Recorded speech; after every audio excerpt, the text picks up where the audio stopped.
kulo aan daawadayaal waxaad ku soo dhawaataan barnaamijka himilada sare oo isbuuciiba mar aad inooga barateen inaan idin soo gudbino.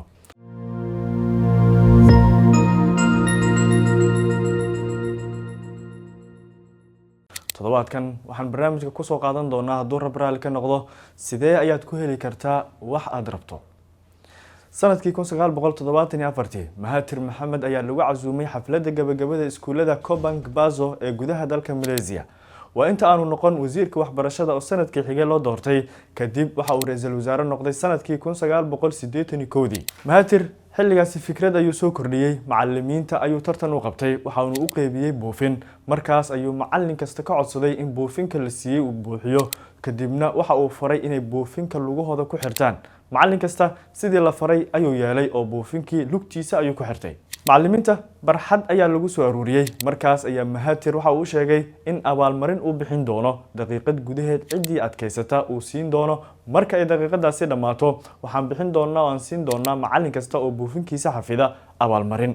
waqtigii ay fiiriyeen macallimiinta laakiin macallin kasta macallinkii u dhawaa ayuu weerar ku qaaday si uu buufinka ugu dilaaciyo ilaa uu waqtigii ka dhamaaday Mahathir isagoo la yaaban ficilkii ay macallimiintu sameeyeen ayuu yiri anigu idima oran dagaalama oo buufinka iska bajiya haddii qof kasta oo booskiisa iska istaagi lahaa abaalmarinta waa wada heli lahaydeen laakiin idinka ayaa isweeraray oo qof kasta qofka kale weerar ayuu ku qaaday dadku sidaasi ay u badan yihiin qof kasta waxa uu rabaa in kuwa kale jaranjaro uu ka dhigto isaga kaligiisna uu noqdo guuleysta iyadoo ay jirto in guusha ay dadka kale oo dhan ay wada hanan karaan si aad guul u gaarto uma baahnid inaad dadka kale burburiso oo raqdooda aad ka tilaabsato istiraatiijiyadaha gorgortanka waxaa ka mid ah gorgortanka win-win situation oo labadaba dhinacba ay maslaxadoodu ka dhex arkaan shayga aan wada guuleysano waa arinta la rabo inaadan ka tanaasulin marka aad heshiis galayso marka aad gorgortamayso waxaad ku fikiraysaa in dhinaca kale aad ka hesho wax qiimo leh haddii aad aragto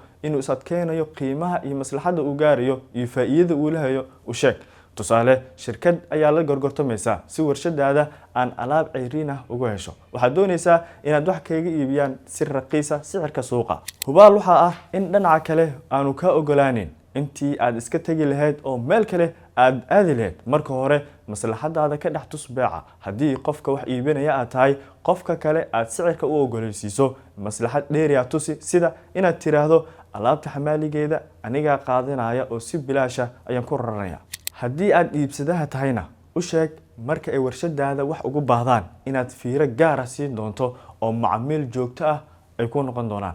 markaasi labada dhinacba waxay dareemayaan inay faa'iido wada qabaan istiraatiijiyadani waxay xaqiijinaysaa inaad gaarto waxa aad adiga rabto sidoo kalena waxa uu qofka kale rabo inuu xaqiijiyo ayaad heli kartaa mabda'ani oo toddobaadyadii u dambeeyay aan kaga hadlaynay arrinta ku aadan win-winka waxay u baahan tahay fikiro dheeri ah tusaale inaadan adiga dantaada oo kaliya fiirin laakiin qofka kale naftirkiisa waxa uu ka rabo aad iska dhex tusto sadarteed qof kale ama qof kaligii ma guuleysanayo ilaa ay wada jir lagu guuleysto maadsanid moobilkaaga ka daawo ciyaaro iyo filimaan adigoo adeegsanaya abka Daawo TV fadlan la xiriir lambarka WhatsApp-ka ee shaashada kaaga muuqda